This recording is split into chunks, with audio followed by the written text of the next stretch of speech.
Hey guys!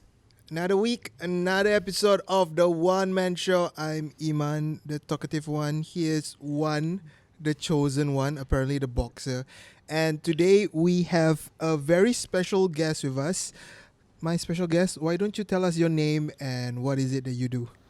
So I'm Narash, and I work with youths with trouble backgrounds. Right, so Narash works with the correct term for this youth is, what is it again? Youth at risk. Youth in risk. So, at what age do you qualify to be a youth at risk? Because Iman wants to apply. Yeah, I need to know. You can be at risk at any point in time as long as you are okay. For the youth definition is over like maybe 13 years old to 21. Okay, but Yeah. what if you are 33 but your mind is of a 13-year-old boy like Ridhwan? Does he still qualify as a youth at You're risk? talking about yourself because No, I'm talking about you, dude. I just I'm said not, even, Ridhwan. I'm not even 33. Actually, under the NYC terminology, under 35 is still considered a youth. Whoa! So everybody here is a youth. Yes! You qualify, bro. Finally, it feels like when you say that, it feels like when I buy cigarettes at 7-Eleven and the auntie asks me for my IC. I feel like giving her a hug. And then when she see my IC, she's like, oh! And I was like, what? That's just a wish. She's like, 18 already. That's like, oh, That probably never happened. 18 was a long time ago, auntie. But I get what you mean. Because, Yeah, sure. you know, I'm the youngest one here. I think whatever it is, we are talking nonsense right now. But I think the topic is today. I think it's gonna be quite revealing, quite serious in sort of in a kind of way. I think. Yeah, let me joke first before I know. we get really heavy I know. I'm into just. it, I'm just. you know what I I'm just mean? gonna just get into it because I don't think we have a lot of time anyway. Yeah, I mean, like, okay, so Yeah. So carry on. why can't we joke a bit? Yeah, we can. We can You joke. handle jokers every day, and I'm pretty sure you too. Like for me, like I only handle jokers when I'm doing this podcast because you're a big joker. Yeah, so just so that everybody know, today almost didn't happen. This interview almost didn't happen because of this guy. It's only it's only the second session. He had to cancel it, and even for the third one, he couldn't make it also. Look, guys, I'm a very busy guy. This is my passion project, and You don't have much passion. I see. sometimes I don't I have see. much passion to see your monkey face. You know, you're wearing a banana shirt, which suits you because you are an ape after all. Dolce banana. Yeah, very bad pun. That's all I can afford right now. All right, let's get heavy, guys. Maybe. Narash. That's Narash, right? Narash. How Yeah. long have you been in this line where you help troubled youths or youth at risk? So I've been working for about 5 to 6 years. Yes. So, what's the definition of a youth at risk? Okay, so the definition of a youth at risk is basically I think they have like some kind of issues. They some kind of like probably a trouble background. They could have been abused, or they are going through some kind of like financial need, right? They could also be having issues in terms of like drug issues, joining gangs, criminal behavior, violent behavior, aggression, you name it. Anything that people find it hard to manage a youth for could be a definition of a youth at risk at this moment of time. Yeah, Wow, I think a common understanding is that youth at risk means just about joining gangster groups. I think that's the main image that I have in my mind. Even when I was growing up as a kid, I would say joining a gang is bad, but I don't know how bad it is. But after listening and sitting down with Narash, sharing with me the stories about what's really happening in Singapore, which the kind of things that you hear maybe happen in movies, I think it's quite scary. Yeah, when you were listing down all those things that qualify youth to be at risk, my God, inside my head I was like, yeah, Ridhwan. Seriously, is that how you two found each other? Yeah, that's how we Because met. you were at risk That's how- and you still are. I'm at risk because No, I'm you- almost gonna punch your face right now. Not only She's at risk. Not only are you at risk, but you are also very risky right now. Why? You are still at risk. You're risking other people's life with this podcast.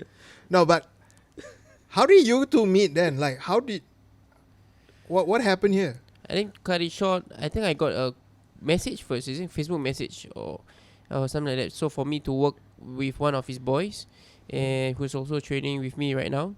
So I think there's a few who walk through the doors of Legends, but then I think we had so far one success story, which is something that I'm quite proud of, and I would say the experience with this boy really changed my perception of things. The kind of things that youths in Singapore face. Because before that, I'm just like, you can't be that stupid to do these kind of things. But when you slow down, and when you sit down and see why they act in such a way, why they think in such a way, it could be because of the family, the circumstances, and some things are really not their fault. And I think it's quite sad, and I wish we can do more. Because before, to be honest, I'm the kind of person who would say you have to be responsible for whatever that you do, and I still feel like that. But when I see his Instagram, his IG stories about how he feels like about how you should be handled, you shouldn't be just thrown into the prison system, or there must be a better way of handling them. And I think it really made me slow down and think again how this youth should be handled. Because for now, I really don't have the answer yet. Because my understanding of the subject is quite limited. Because I would say I am quite protected growing up, with my mom not letting me even mixing with my neighbor. So, um, I still remember the times when my mom would allow me to go to the chalet for barbecue, with one condition: I must be back home by 5 p.m. Which is ridiculous. The charcoal is not even there yet. I have to be back home by 5 Wow, p.m. mom. Yeah, you can go. Just be back home by 5. Like, Wow. what? She's that strict and you turn out like this? Yeah, she's that strict. Oh, And that's wow. why I'm this wonderful. Well, Wonderful. Wonderful. See, well, that's why I've got him. okay, look, we were all young once. I'm still young. But I'm pretty sure when I was at a certain age, I wouldn't think that I was troubled, and I wouldn't respect authority enough to look for help, right? So how do you reach out to these people? Do they come to you, or is there? Walk me through this. How do you get in touch with a troubled youth? So, for me, I think we have a program called GREET, Growing Resilient Youth in Transition. Wow. So it's a mouthful. Yeah. But what we're really trying to do is that we are trying to take some of the youths from the institution, and then we try to help them reintegrate into the society. And the word reintegration into society is a very big thing. Mm. The work in itself is quite huge. In that sense that some of them may not even be integrated before. So they because they are always living in the fringes of the society, with the gangs or taking drugs, or they may not even be in school system, or some of them are just working even. Right, so the working ones are still not too bad. At least they're doing something meaningful with their life and all. But most of them are actually unengaged and not doing anything constructive in their life. So to reintegrate them means that introducing them to such communities where they can be engaged meaningfully, and they must like it, because if they don't like it, you can't do the reintegration. True. Yeah. So when you say institution, what are you referring to? So I'm referring to like the Singapore Boys Hostel. Okay. Mm. So in Singapore, certain youths who are a bit too much to handle are sent to the boys' home, right? Is that what it's called? I think for the boys' home, it's more like a sentence. So there's a court order. Okay. They would have committed a crime, and they would be sent there. So you, after their sentence ends, that's where you get in touch with them? Yes, as they're ending.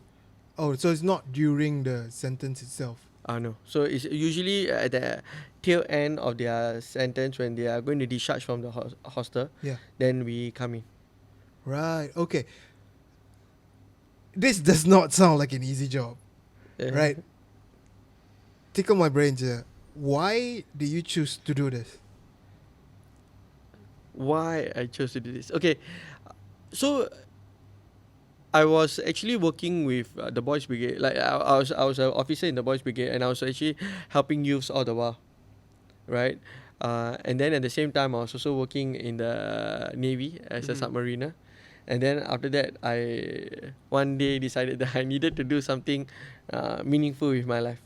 Wait, being in a submarine is quite meaningful. It is. But I wanted to do something meaningful that will impact the world and all that. Right. Can we safely say now that there are submarines right now Yeah. in the waters? Is there a Yeah. lot? How many do we have? Is there a secret? Yes. Oh, that's a This secret. I can't. You cannot tell Malay people. That's why Malay people not in the Navy, bro. So I can't comment on this right now. Oh, how far can the what's it called, telescope or the camera thing that they see inside? Periscope, Yeah, periscope. How far can that thing see? You can see quite far. Wow, okay. Stop doing whatever you're doing at home. They might see you doing it. Yeah, I don't live near the sea. I'm fine. Yeah. But it can see very, very far. Yeah, but I don't live near the sea. You But need it to can be, see very far. unless the longkang near my house got submarine lah, then maybe can. That's why you cannot say. Okay. Okay, Yeah, move on. they're also watching me if I'm going to say anything. Okay, let's not say anything about submarines then. Let's talk about boys. Okay. Which sounds wrong. Yeah, but it it's sounds okay, wrong. let's talk about boys. Something meaningful in your life. Well, and you've been doing this for 5 years? Mm. Has there ever been a point where you're like, shit, I can't do this, man? Because look, me and Juan are both parents. Are you a parent? No. Okay, me and Juan are both young parents, and I think there's also our kids are growing, right? And they're so Yeah. small, but there are still moments in time when we're like, oh my, is this like, this is too much? Or is like, oh, can't you just sit down and behave? So I cannot imagine how you handle like 13-year-old boys. Yeah, especially- I'm thinking there are gonna be a lot more unsuccessful stories rather than successful ones, and for you to like want to help and not give up. You know, like okay, like we bring Naruto into the picture. Naruto. Know how why his You friend wanna didn't talk why he don't want to give up, anime. why he don't want to give up on his friend even though he joined the wrong clan and that kind of stuff. Yeah. So what made you not want to just like give up? It's because Because there are a million reasons to give up. Because some people just really don't want to change. like Ridhwan. Yeah. So okay, I think it's in one sense an understanding about what the youth went through. I think that's something that makes me not wanting to give up. But really, why I did this is because I went like for mission trips overseas to help people and all that. And whenever I went to mission trips, because I'm qualified to, like in one sense, see patients, like medically and all that. So when I went to like Cambodia, or when I went to Myanmar or East Timor, and then I was trying to help people there. What happens is that in those villages and all that, there's children, right? Actually, we don't know each other's language, but we end up playing. And actually, I enjoyed playing with some of these youths and all that, right? Then everybody started to say, actually, you have a gifting to interact with youths and all that. Maybe you should do it as a job. So it happened quite a number of times, and then I started to think about it and think maybe that's where I can probably do something deeper in terms of like the work and all. Yeah, you're like the youth whisperer. It's a bit lame lah, but I think the youths that work with him the way I see it, they naturally open up to him. There are things that they don't want to tell anybody. They just share it with him, and they know they're not gonna be judged. And would you say that most of the youths how they are now because of their background or whatever happened to them? Yeah. So at first I didn't understand all these things. I wasn't in their world. I didn't experience some of the, I would call the word deprivation that they experience in terms of either is it like material deprivation, that means like poverty and all that, and another one is emotional deprivation. I think I lived a life that was happy. I went to poly, and then I went to army. That just in one sense I was always, even when I went to clubbing and all that, it's like one time off, and then like not like every day I'm going to clubbing and all that kind of stuff. Yep. See one, you don't go clubbing every day. Yeah, No one does. I go to the boxing club. Okay, fair enough. Yeah, fair enough. So so I think in that sense I never understood their world. But when I started to work in the boys hostel and I started to see some of these youth, I was also very puzzled. Why are they running away? Like, what have we not done for them? Actually, are we doing a lot and all that? So I will also try to go and find them. Mm. So these are the times where I have no idea where they are, and then I'm trying to hope against hope to go and find where the youths are, and then sometimes I actually do meet them out there just by looking around for them after like 1 hour, 2 hour, that kind of stuff. And then when I meet them, the stories start to come out. And when I started to meet the story, a lot of the story sounded very similar, and it was about the pain that they were experiencing, and how they have been coping with life throughout their coping with life throughout their life. Yeah, I guess Right. different people experience pain differently, and I think the way they take it. I think for me, some of the stories, to be honest, I hear is quite like, if I would to directly say, I would say I could have done better, but I don't know. This kind of experiences made me slow down and put myself in their situation, because I've got my fair share of opportunities to speak to these youths. I went to prison to do a talk. Are And you sure, Talk? yeah, of You're course. not there because of. Yeah, so I went there to talk to them. So it really, I still remember when I was going to talk to them, the officer said, you have to be ready because they're going to challenge you. They're gonna they're gonna try to test you, test waters, and they're gonna look at you up and down. Are you ready? So of course, it's my first time speaking to a bunch of such boys in prison. It's quite an experience, because I think the first thing they asked me was that if I fight you, can or not, in front of their warden. So it was like quite, these boys are quite all out, daring. I think they come to a point of time that, I cannot like just be humble and all of that.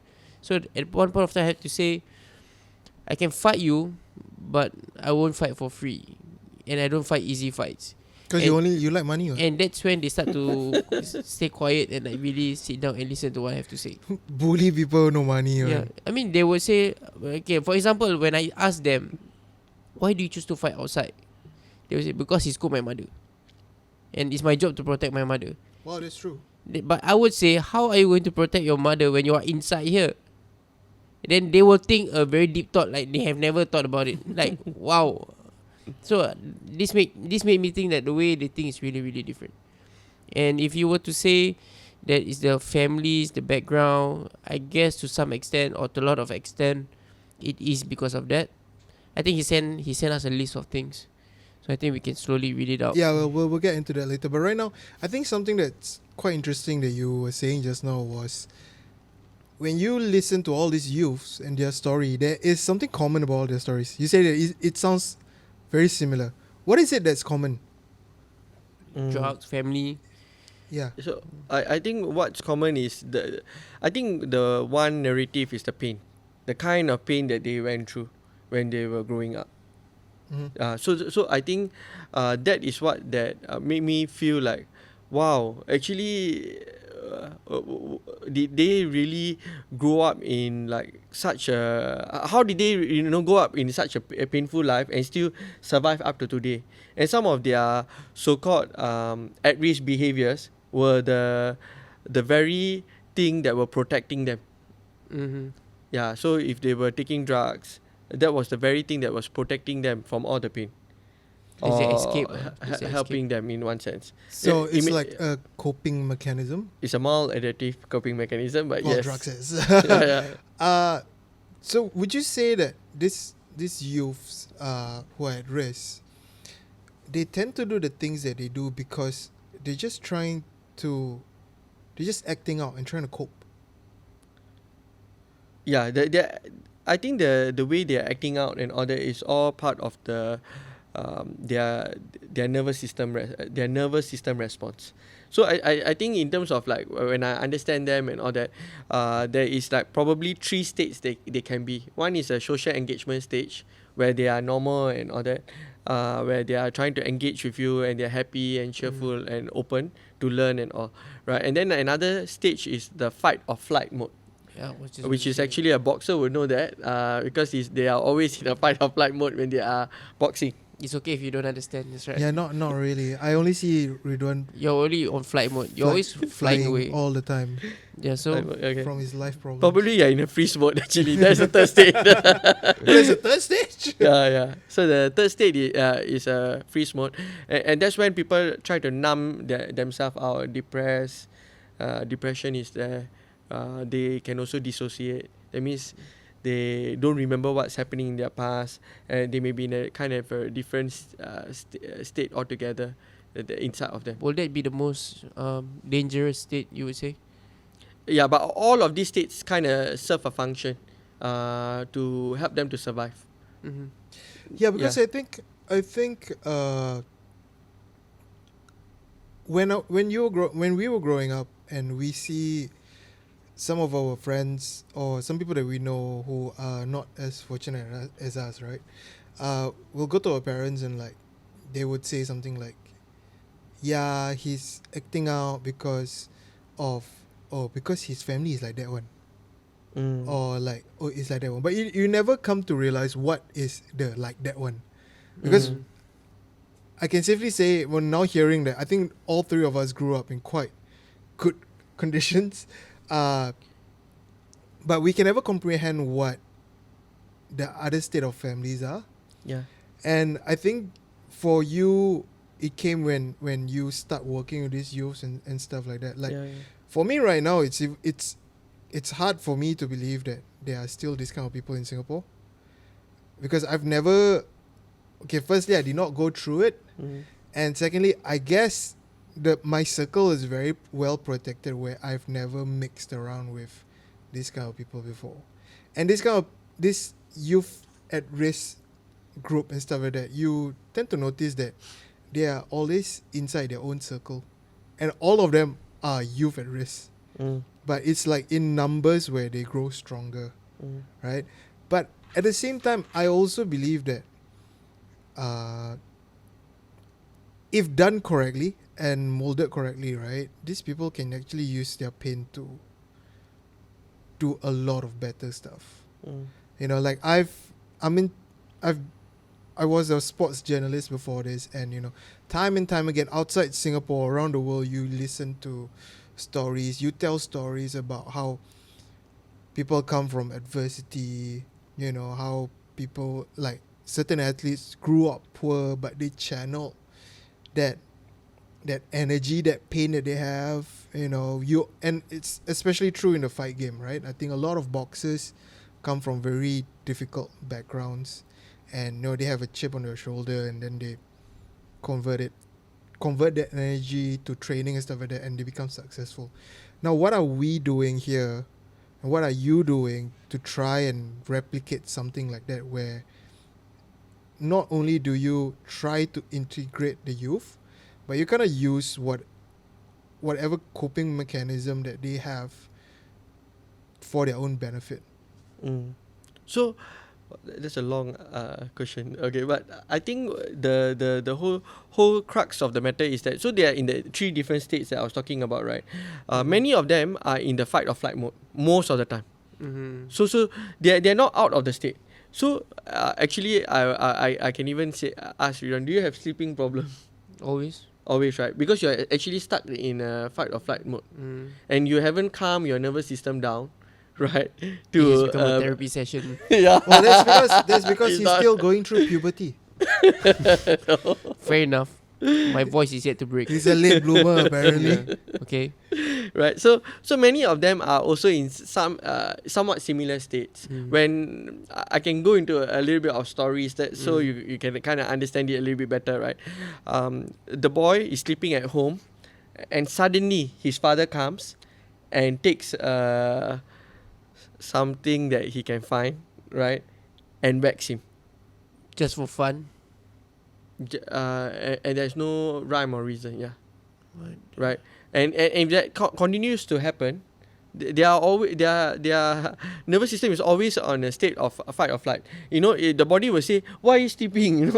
Because at the end of the day you're going to be beaten up, right? So some of them will be always kind of stuck in that kind of states, and it's very hard to remove them from that state, because that's how they have been living their life. And some of them, we are talking about, have been living in these kind of states when they were even younger. So when they are like 1 year old, 2 years old, right, and there's domestic violence. So for a baby, the baby can be crying, and then the domestic violence is continue to be happening, right? The baby has never felt security, safety, right? And so many of these youths that I meet, they don't have safety in terms of emotional safety. It can be physical safety, it can be psychological safety, it can be even physical safety, right? They don't have that. So when they don't have that, obviously these youths are the youths that's going to be running away.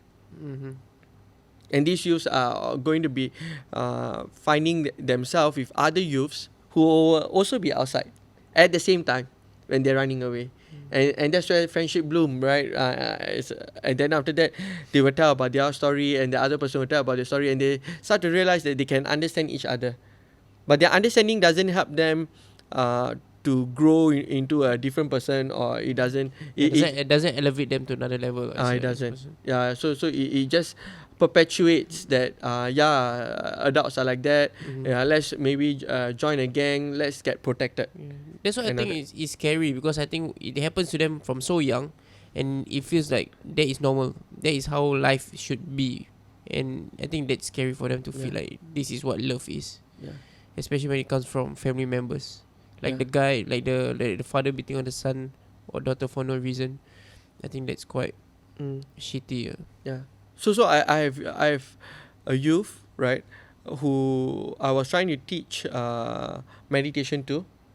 Closing eyes was a very hard thing for the youth. Oh wow. There To was that so extent. much fear. So scared. Yeah. So how does the youth sleep? The Pills. youth is always never sleeping. There's a lot of insomnia issue and stuff like that. That's why I was trying to calm the nervous system by doing meditation. So I did another version of it. So there's always options. So I give another option where the child still can do meditation, but no need to close the eye. So I guide the child through that, right? But there are such youths out there, and it takes quite a number of sessions for the child to really meditate and say that nothing is going to happen, right? But I cannot force it, because if I force it, I'm also invalidating their experience, right? Yep. And many a times they will have their experience have been invalidated by their family and all that, and they do come from the in one sense financial the background, financial background is difficult, and that in itself can spark a lot of stress, poverty and certain cycles that they go through. What are some of the, I wouldn't say worst, but what are some of the scariest cases you've worked on?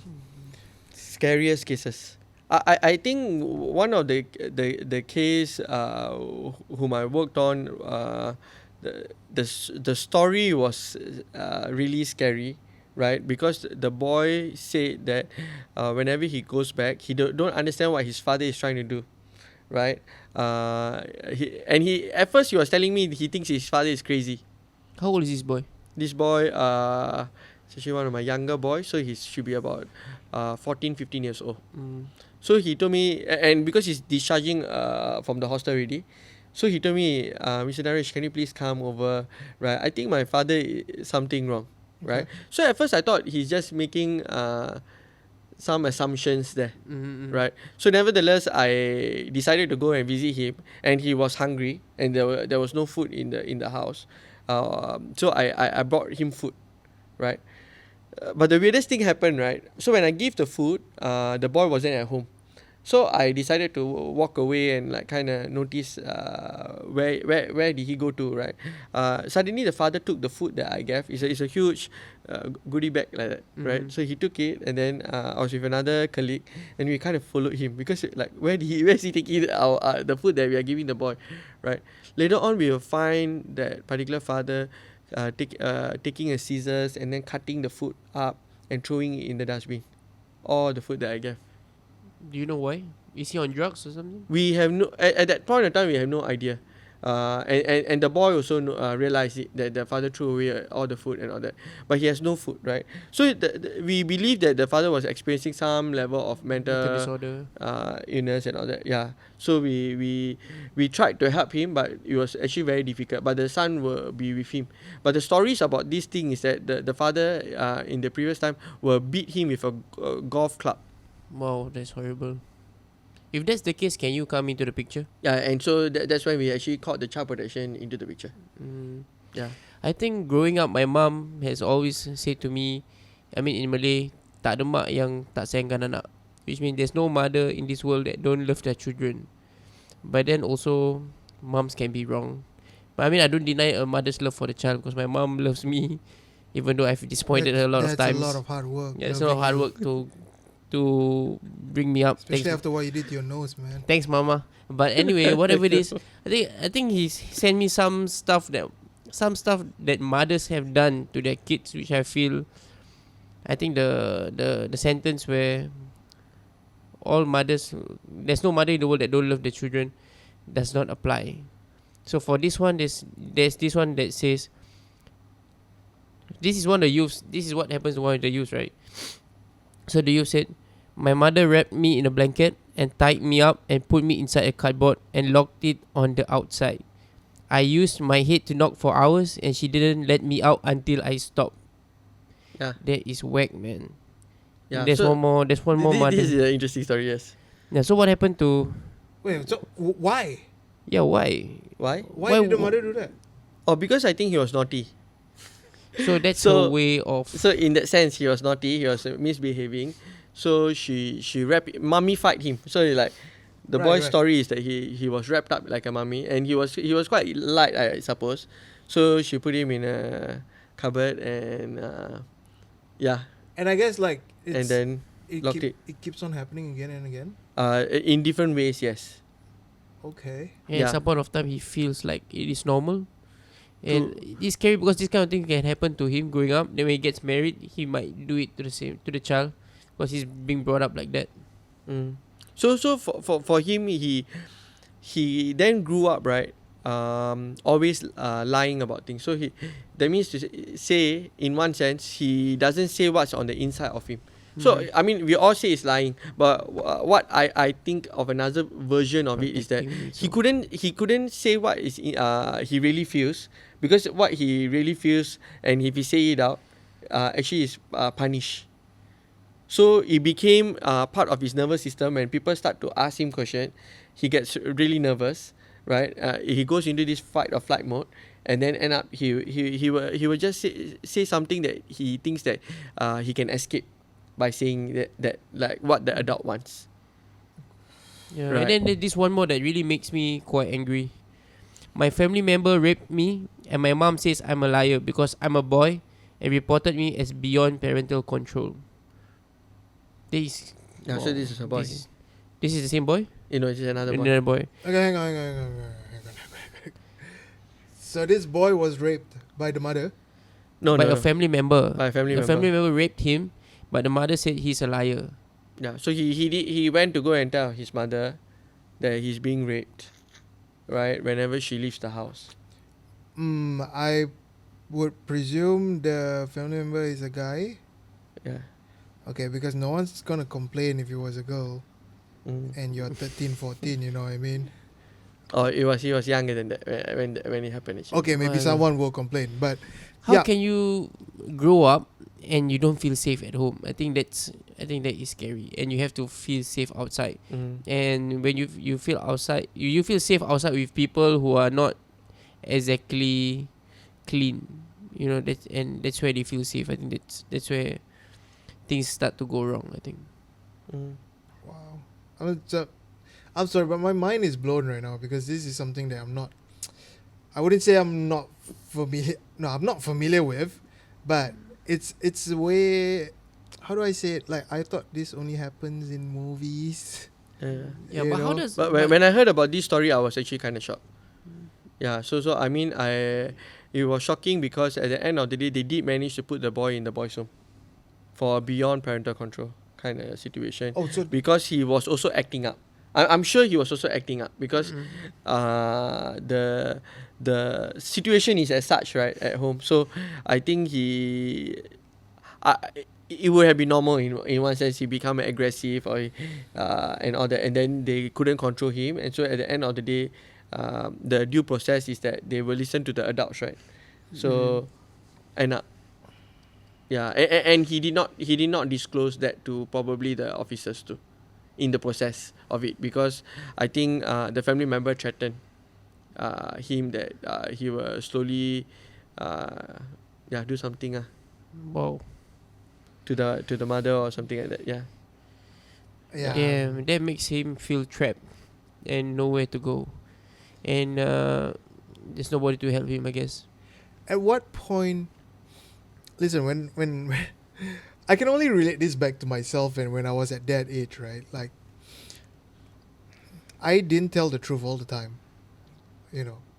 But don't analyze me. I don't think I have anything wrong with me. Hopefully not. That's what they all say. Yeah, that's what they all say. But at where do you draw the line on, like, okay, this kid is lying, and hang on, this kid is actually telling the truth. Okay. So actually, when I kind of talk to them and all that, I try to hope and believe that they're telling me the truth. So you give them the benefit of the doubt. Yeah. So I never judge them in terms of whatever they say and all that. But at the end of the day, because of the relationship and because of the safety and all that, some of the youths will also tell me, oh, Mr. Narash, I lied to you earlier, you know. Or they will tell me after some time, actually I wasn't very truthful about this because of what and all that. And it may not be because of me. It could have been because they thought I had a perception that I will scold them. Many of the youth, even though I don't scold them, they always have this perception that I will.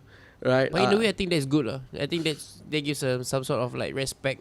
So they know they can't just walk all over you. Yeah, but my job is really about the safety, right? So to create the safety so that for me, the whole part of achieving safety within that relationship is the treatment really. Right. It helps them to open up. It helps them to disclose about what has happened. And then what I can do is I can dispel the shame and the guilt around those topics. So are we talking about therapy sessions here, like, or are there certain programs that you do with the youths when they are going out and you're trying to integrate them back into society? Yeah, so as we are trying to integrate them back into the society, we are actually doing some kind of therapy, but we don't do it in rooms. So it is bringing it out into the community, because it's about I think healing takes place in relationships. So when we have good relationship, actually we can undo some of the negative effects of some of their past relationships. And you know the saying, "Old habits die hard," right? Yes. So, sorry to be a bummer, but I'm really intrigued by this. But how many actually would go on to never come back? Never come back, means? As in, like, they straighten up their acts and they actually leave their at-risk ways. Oh, okay. Actually, most of the boys that I've worked with have some level of success. There are a few that did not make it, but it's a minority.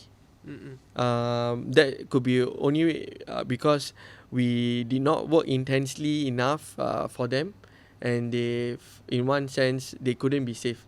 But in the majority of the people that we have walked with, they have left the gangs.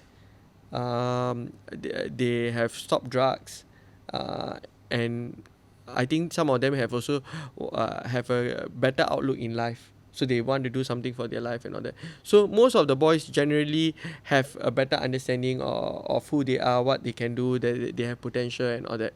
It's just about what is the degree. So a lot of them are just on this continuum of change. Yeah. Is it still very difficult to leave gangs though? Because before, when I was in school, they say leaving gangs is damn hard. Then you have to pay money. You kena beaten up. Kena don't know what all. They say or you say? They say. So see your hair, you so- gang member. biasa. Wah nak metro bro. Hanyut. Then yeah. So how do you have to go personally go and meet the gangsters to tell, you know what, don't disturb this boy anymore? Oh, Have you okay. got to that That stage stories Oh I before? think wow, have you've met gangsters. as in like Do tell. people. Yes, yes. So yeah. I think there have been times where I have spoken to Mm-hmm. hitmans Wow. to tell them that actually this boy wants to leave the gang and all that. Yes, there have been times. Was it easy or was it like you have to do 50 push-ups first or something? No. Yeah, I do sit through all their vulgarities. Yes. Or they are pretty serious about it and they won't Yeah, let yeah. the boy leave. They will want to know who am I? Yeah, so Oh, okay. I mean they will want to know who am I, and they want to know why I want to do that, right? I think some of them have been really pissed off because I asked the boy to stop being in the gang and then stop doing their business. Mm-mm. Mm. In like selling drugs and stuff like that, right? So obviously they will be very unhappy, Okay. and so some of them have called me to try to find problem. So Wait, you hang meet on. them alone or what? No, I don't meet them. I talk to them on the phone. You Okay. gave them. Oh, okay. They find out my phone number. I never give them Wow. Oh, your personal phone number. my work phone number. Oh, okay, that's good. Work is okay, but Yeah. if it gets personal, Yeah, that's why I have two phones. Yeah, so you got 2 phones. And the 2 phones are always ringing, I see. right? So, but why do you have two phones? One? I don't. I have one personal phone, one Legends phone for customer service. Oh, customer service. I To remind them see. your membership is expiring in 2 weeks. I'm pretty sure that's all you do with that phone. Yep. Uh, the reason why I ask you how many of them go back to their delinquent ways, for lack of a better word, is because from general knowledge itself, we know that people who usually go to prison, Yes. they go back to prison. Yeah. Right? So it's a circle. Like I'm pretty sure I know a few people that, they've been in and out of prison and stuff like that. Mm. So I just want to know, like, you would say that someone who is a bit older, who is a proper adult, it might be more difficult to change their ways because it's already a habit and something that they've cultivated. But I think from what you answered me, it seems like youths are more open to the perception of change. Is that true? Yeah, I believe the youth actually are looking for acceptance. They're looking for someone to meet some of their needs, like love and belonging. They want fun. They want happiness, right? And I think some of them also want to meet their survival needs, which is like basic food and stuff like that. So in that sense, if someone can come and give them the answers, actually there's a whole big possibility that their life can kind of change around. So I have a boy who didn't want to go to school, always just want to go and work, but work also every 1 month or 2 months change a new job, right? Because couldn't keep up the work. And so I said, actually, why are you doing all this? Why not you just go to school, right? I said, who's going to pay for it, right? So then I go ask people to fund us and to get some kind of like donation for him so that he can go to school. Is it easy to get such help? It's not easy to get such help, but Isn't I'm gonna be the typical Singaporean. Isn't the government doing anything? the government is doing something. Yeah, but Something. but I think when we are asking for certain grants and like stuff for certain individual, we need to find like private donors and all that out there. And it's Because- yeah. Go ahead. Sorry. it's not easy to get money for the at-risk youth because many of them don't understand. Why should I give to a Yeah. child that is in one sense like naughty, right? That's the terminology. But many of them are not naughty. Actually, they experience a lot of like Experience life trauma. early. Yeah. I mean, I'm glad one asked that question because my next question would be, how does the perception of society, how accepting are they to accept all these people back? Because, again, my experience growing up, right, is like, hey, this one naughty, you don't hang around with him, Mm. That's right. So, and I'm pretty sure it's pretty much the same. Yeah. You know what I mean? But I mean, we're in 2020. The boomers are not that much anymore. People like us are becoming parents and becoming, having kids and stuff like that. What what's from your experience itself? How does society treat these people now? I think generally there's a big misconception about the at-risk youth and the in-risk youth. In that sense, um, I have gotten employers that told me they are not a charity, which is true. But because it is not easy to give like a schedule to a child and then after that the child don't turn up, that kind of stuff. That's really true. But at the end of the day, we are also trying to find how to help the youth in a way that be that will really integrate them into society. And it's not easy because the child also have their likes. So sometimes they don't like to do this work, they don't like to do that work, right? But I think the sad and the story part of some of these stories is that some of these youth, they have gone through so much abuse, so much neglect in their life that actually mentally they haven't really grown up, right? And that means that to say they are stuck somewhere developmentally. So I had this youth every time to meet me, right, will be late, and then he always say he's lost and stuff like that. So one day I decided, you know what, I want to come to your house, and then you lead the way, and then I will go and I'll follow you. I won't tell you. I will tell you where we are meeting, right? But I'll follow you all the way. You lead the way, right? So I've been working with this youth for some time already, and then when I was doing this particular, basically this following the boy, then I realized that when we came to the MRT, he couldn't really read stuff. Oh, But he always said that he knows how to read it. So he never admitted that he didn't know how to read it. Right, so when I asked him to meet at certain MRT where he's going to go for the job, he didn't know how to find it. Right, and then after that it was interesting because he also couldn't tell time properly. So I only discovered that, right, when I was en route with him. But later on, that made me even more curious to find out what is happening with him and all that. Then I kind of discovered that this particular boy had difficulties doing chores, and they found it like very hard to teach him. So actually, I became the restaurant's staff for the one day. okay. Right, they allowed me to do that. Then I try to scaffold how to do the job. Okay, I have also never did this job in my life before, so someone had to teach me or tell me what to do, and then I tell it to him. But later on, what happened is that the boy started to work better in that place, and it was just basically because he was a bit slower in understanding and memorizing things and all that, and so we had to work a different route. But not many people are open or willing to think about it in that different light of things. You see. Okay, whatever it is, I realize that you are a very hands-on person. I mean, you're always. I see you out there working with the youths. You travel. You take the cab. You are everywhere, almost everywhere all the time. I don't know if you even sleep. But Wait, do you have sleeping problems? Is this something we need to talk about? No, so when I go back, I sleep like a baby. So what is your working hours like? Are you like bounded to? Are you like stuck to a desk, or can you like travel or go anywhere that you need to, or what? So my company allows me flexibility in terms of the working hours. Flexibility means every day, As in like sort of working my every day. Right? my job is actually a 9 to 6 job. Yeah, right. There's never a 9 to 6 job. But no shit. most of the time things Yeah. happen. Mm-hmm.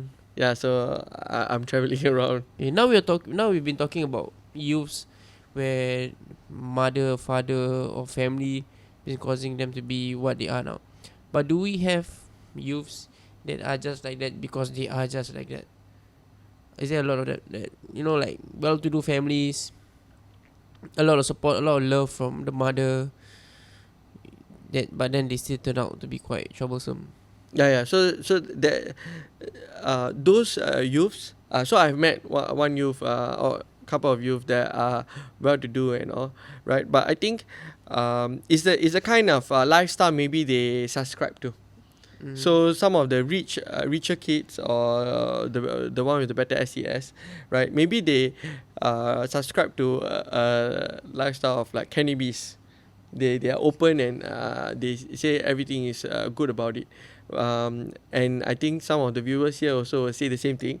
But the We only thing. got 5 though. We can single them out. Okay, so the the so when they subscribe to certain lifestyle, then they also meet other youths They who look up to them because they have all the things. yes, and They then have the they best might even drugs. provide them the drugs and all that, Mm. and so they mix around with the other group of youth, right, which is also wanting that same kind of substance and all that. So then they combine together, and so that's why so peer groups influence each other, and then they too want to do the same things. Then how do you tackle that? You can't say like, hey, your father's too rich, your mom's too rich, like the rest, or maybe the father's not at home. It's from a broken family.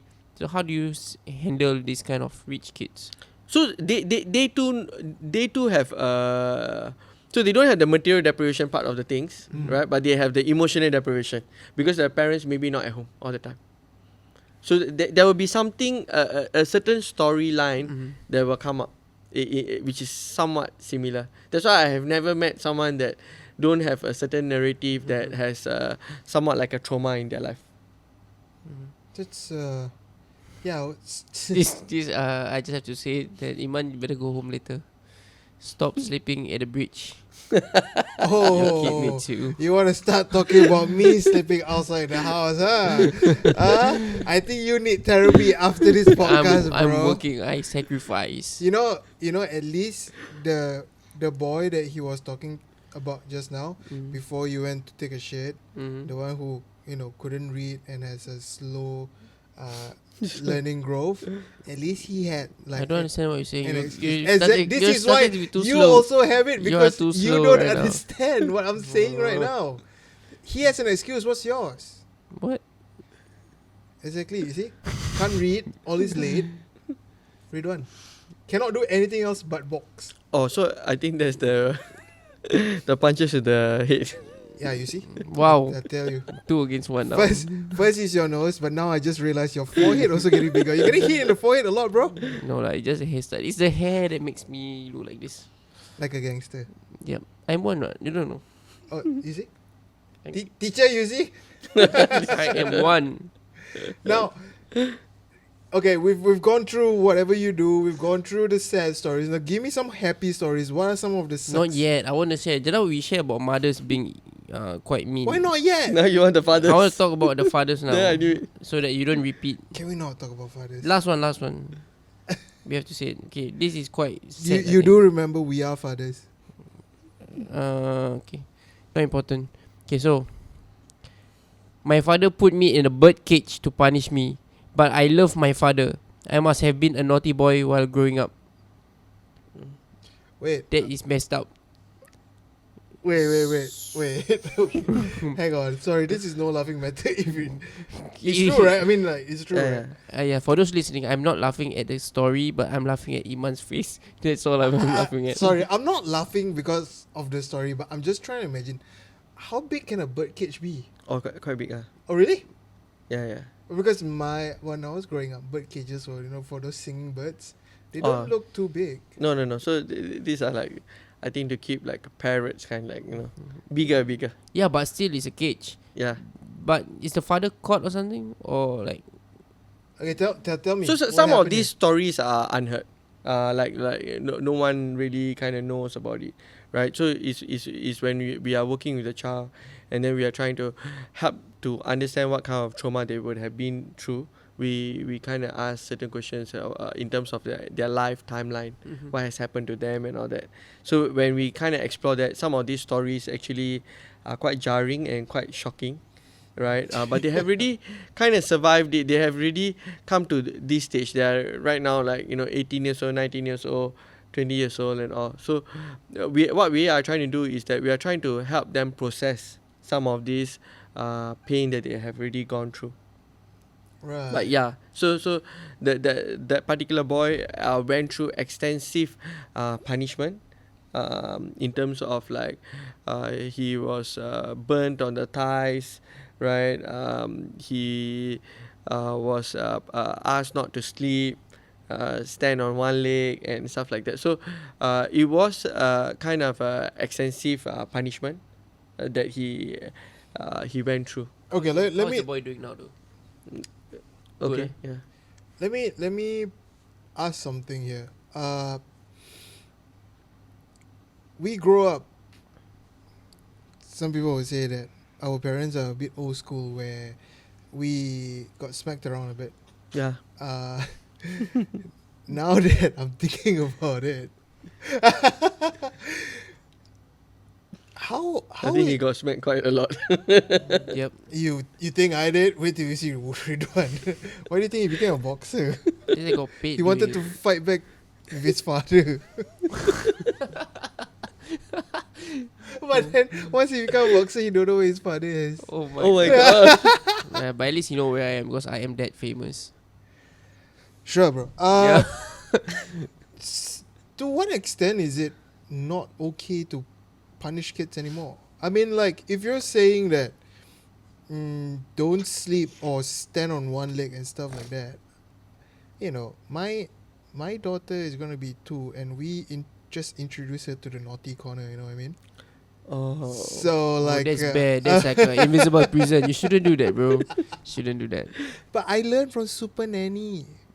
Oh, that's really bad. That nanny got So let me save your child right now, right? Yes, I think let's that- go. Let's go for a house visit.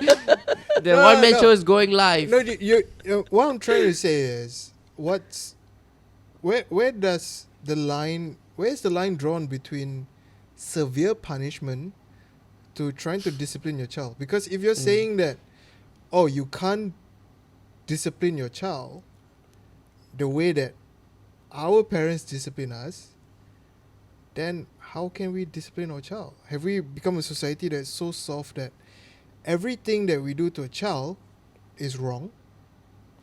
Mm. You know what I So mean? so I believe the softest hands build the most resilient children. That's what I believe. So I can tell you the logic behind this. So when a child does something that is wrong, right? And I think children at the age of like 2 years old, 3 years old, 4 years old may not really know. Okay, some people will argue to say that they will know what they did is wrong, but I think it's about having a behavioral control. So when you put the child, when the child does something wrong, you put the child in a corner and not talk The to naughty anybody, corner, right? according to Naughty Iman. corner, right? What happens is that the child will learn that every time I do something wrong, I can't share with anybody. I must go to a corner, right? Then what happens is that when you grow up, and you know that your child is not doing very well, or something is wrong, right? And then he goes into the room or she goes into the room. Then you want to know, hey, so what happened? Both you and your wife will be talking. Something happened, right? Something is wrong, right? Yeah. Then you go and call. She won't be talking to you because you have trained her from young not to, in one sense, connect with you when something wrong happened. So what would be a better option is that the child, when the child did something that may not be safe or may not be something that is acceptable, is to actually kind of reason with the child at that moment. First, regulate the child. If the child is actually throwing a tantrum and all that, allow the child to have that emotion and to say that daddy will be there with you in this emotion. So what you are now sharing with this child, right, is that even in your bigger emotions, I can be there. And what happens is that when they grow up, they will know that it is safe and it is okay to tell my dad about my emotions, because I've always been there in that sense. And so and then to regulate, after that you try to kind of reason with them, right? So you try to share with them what is good, what will happen, you know, if you go and go to the kitchen and then touch the cat, you will be burned, right? And to maybe even have it a bit more experiential, right? Take water with different kind of temperature and like show and share, right? So that the child will know, oh, this may be a bit more hotter, and so I can try to reason and understand when the child is calmer. Yeah, so those kind of strategies is connecting with the child instead of disconnecting. So when you start disconnecting with the child, then what happens is that the child will learn that it's not safe when he does or he or she does something wrong, and it's not safe to tell. the adults. So what I'm getting from this is our parents have raised us up wrong. Because even like, okay, I understand the rhyme and reason of it. I mean, I'm not unreasonable to the extent, and Sure. I'm not uneducated to the extent where I don't talk to my child first. Mm. We believe in warnings, and we believe in telling her what is right, what is wrong, before it goes to the extreme where Sure. where she has to have a timeout and count until 20, right? So Before she can justifying yourself. before she can join society, you know what I mean? Just like a prison. Uh, but if you're saying that if I continue doing that and something goes wrong with her, and then someone like you comes and approach her, and she tells you this, we are pointing the finger straight to the parents, which I don't think it's right. Okay. Because not a lot of parents will have the opportunity to do what I'm doing here, or to go and learn about all this kind of stuff. I mean, different parents have different ways of raising their kids. Mm. Some good, some bad, but it's up to the individual and how they want to raise their own kid, right? Mm. But again, where do we draw the line between oh, you are like this because your parents brought you up like this? So I think it's not really just to do with the parents. Okay, but Okay, so like I think some parents, so there is no parenting that is right or wrong. But I think in what, okay, there's definitely wrong kind, right? But I think it's not about like finding or Montessori parenting, or there's different kind of school of thoughts about parenting, Yep. right? But it's really about the perception of the child, how the child actually receives the parenting, will affect how the child then grows up. so as much as the upbringing is, it's also biological. Yes. So there are kids who are just not right. No, I don't think so. I think there are kids that have different kind of temperaments. So some kids have a more difficult temperament. Some have a moderate. Some have a mild temperament. So what happens is that if it mismatches with the temperament of the parent, many a times that will result in a lot of frustration, stress with the parent. So that's when a lot of mishandling of the child will happen. Right. So when I was sharing just now earlier, in all of these frustrations and all that, the easier way to help discipline a child, or to help a child to understand certain things, is to connect with the child. Right. So even if you do the 20 seconds of a rule and all that, right, as long isolation and abandonment doesn't happen, it is kind of okay, right? Because at the end of the day, you can be just next to the child, and the child is counting the 20 seconds and Yeah. all that. It doesn't mean that the child is shunned away from your presence. No, of or course not. I mean, yeah. So that kind of good enough parenting will get the child through. In the sense that he will learn good values, and he or she will grow up to be relatively a healthy adult lah. well, there's no way you can actually put a 2-year-old in a corner for 20 seconds without them running away. So you always have to be there either ways. Yeah, but I mean, again, the what we could label as wrong right now, if the child, every kid from every generation, in my point of view, grows up smarter and smarter and smarter, right? Okay. At a certain age, they start at a smartness level above the one before them. So when you are born, you're probably you at 14 or 12 most likely would be smarter than your parents, or you know more about the world than the parents, because we grow up in the age where there's internet, information is all around, or whatever, right? Technology, yeah. But when does this become a reason for them to misbehave? Because they know that, oh, it's not me, it's my upbringing, so I'll just blame it on my upbringing. Because when you're a teenager, you blame everything else but yourself, right? The whole world is against you. So True. I'm trying to think of it from a parent's point of view here. Now we've talked about the kid, a lot about the kid, right? But what what is done to actually like talk to the parents of these kids? Mm. Okay, so what do I do to talk to the parents of Yeah. the kids, right? I mean, do you even Yeah, talk yeah. to the parents? So we do. So we engage them. So it's not a finger pointing thing. Definitely, it's not to say that the parent has done a good job or a bad job, and sometimes it's to also recognize that some of the methods used may not be optimal for the child's growth and development. So we do help then the parents to understand what could have done and how it could have affected. So sometimes the parents may have a different view from the child. Is to kind of help them to connect. Because actually, when they are adolescent, they are also trying to gain some autonomy. They want to be their own person and all that. So that in itself, sometimes some of the parents cannot let go, and so we kind of help normalize some of the things that is happening with them, right? So although it's about some of the things that I'm talking about is about the upbringing and all that, it's also there's also a choice that the child can make, right?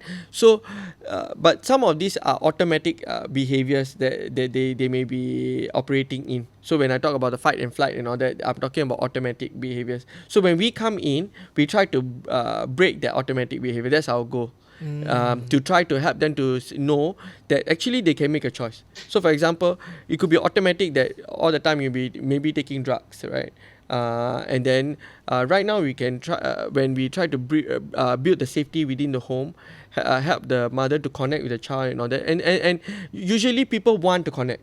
Even yeah, I would say majority of parents wants to connect. It's just that they didn't know how, or they didn't know better.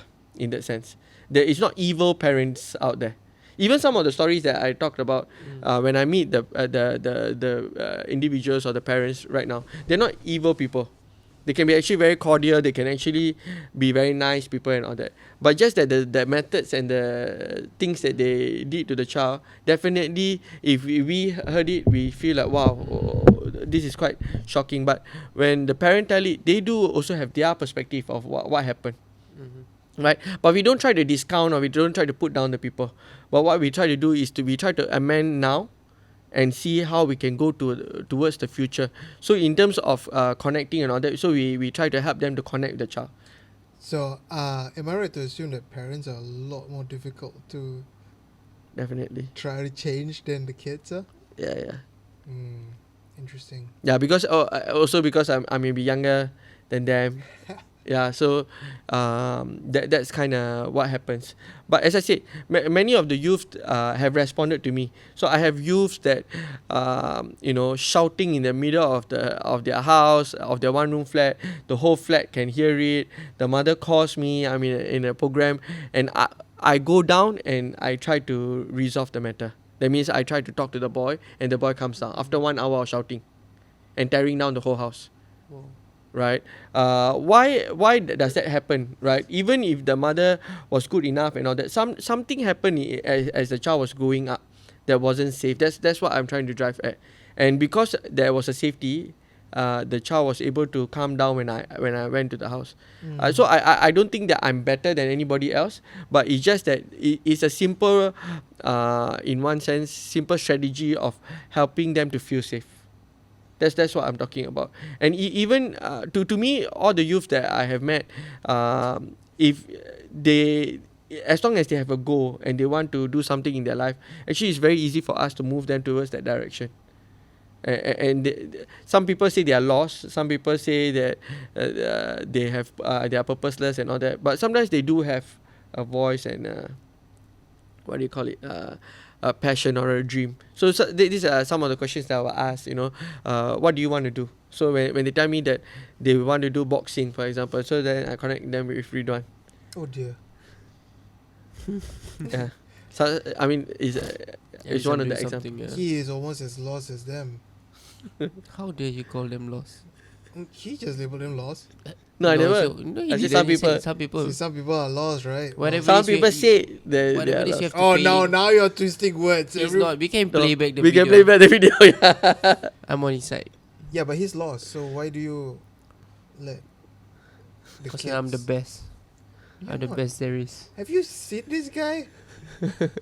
But honestly though, hearing about all these things, it sounds like it's a lot of work, man.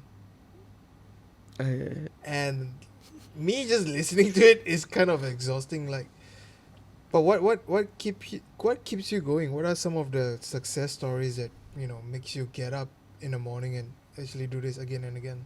Okay, so to me, I don't get up for the success stories, because at the end of the day, even the success story, after sometimes something can Yeah. happen, because a youth's life is quite a long journey in that sense. So it's not about the sprints. I think it's a lot of the marathon.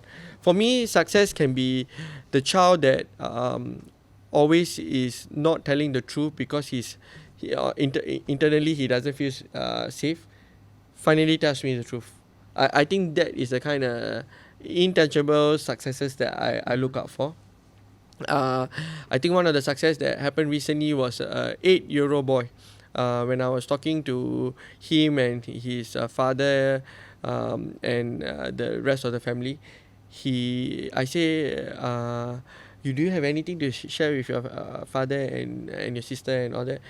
He said that he loves them and he wants the father to come back to home, right? And he said that because we care for you, we love you. And I think it was very meaningful, very powerful for the boy to say that.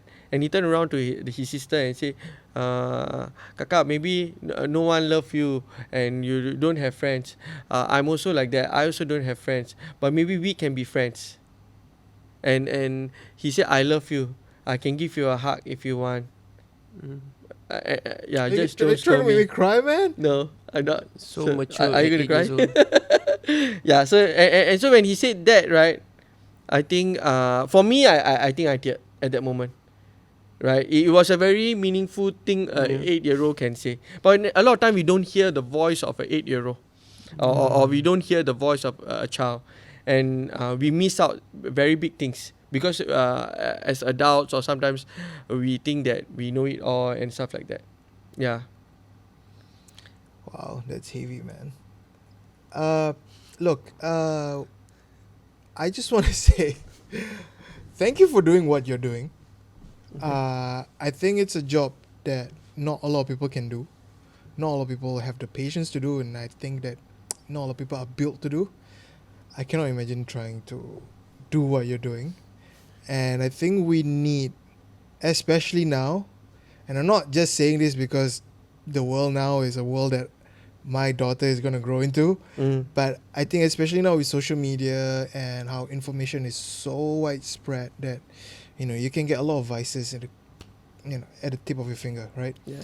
Uh, we need a lot more of people like you around to kind of guide and be of help to kids who I wouldn't say lost. I apologize for saying lost. Who some say are lost, right? Who needs a bit of a push in direction, I think. Yeah, Because sometimes I think they want to do something but they don't realize the potential that they have, Yeah, or yeah. they don't know where to go. I think the community, the people can do a bit more rather than just relying on the government to do something. Yeah. I think we just uh, open up and show some love and understanding. I think better understanding than the kind of understanding I have towards these people, I think will mean something. And if this podcast is gonna maybe change the perception of people to this kind of youths a little bit, I think this is sort of like a success. I think this is one of the things why we do what we do with this podcast. So yeah. Basically, we want to provide this platform for people like you to come in and share. I learned so much today listening to okay, you talk, thanks. and you know, uh, I feel like if we can get anybody who's listening right now to actually, if you know anyone who is at risk or going down a certain path which is not normal, uh, do you have anything to say to that, and do you want to maybe plug in where they can try to get Yeah. in touch with you or anything like that? Okay. So I think in terms of like the at-risk youth, if they are having problems in terms of like managing the youth's behavior, and they are struggling in one sense with the youth, connecting with them and all, so they can contact us. And so we have a program that is called Chrysalis, which we run in Tribe, so Trybe, right? And they can just Google that, and then there is a place where they can contact us or inquire about our services and all. So So it's T RYBE. R Y BE.com. Is that the website, or do you just type that into Google? They just type that into the Google. Okay. They should be able to find the. So Organization. anywhere else, Facebook, Instagram, or anything like that? Yeah, same. Tribe. Okay, cool. We'll put that in the link. We'll probably put it right here for Yeah. it to pop up. Yeah, and so we're also doing a new work. We are wanting to work with youth that have substance abuse issues. So if they're in the community, and a lot of times, people find it hard to reach out to other people to tell them that their child is taking drugs and stuff like that. And if they are, they can call us, and then we can see how we can help them with the help of the hospitals and with the help of other people in That's pointing another them to the topic right way. altogether, but I think we probably need another episode just for that.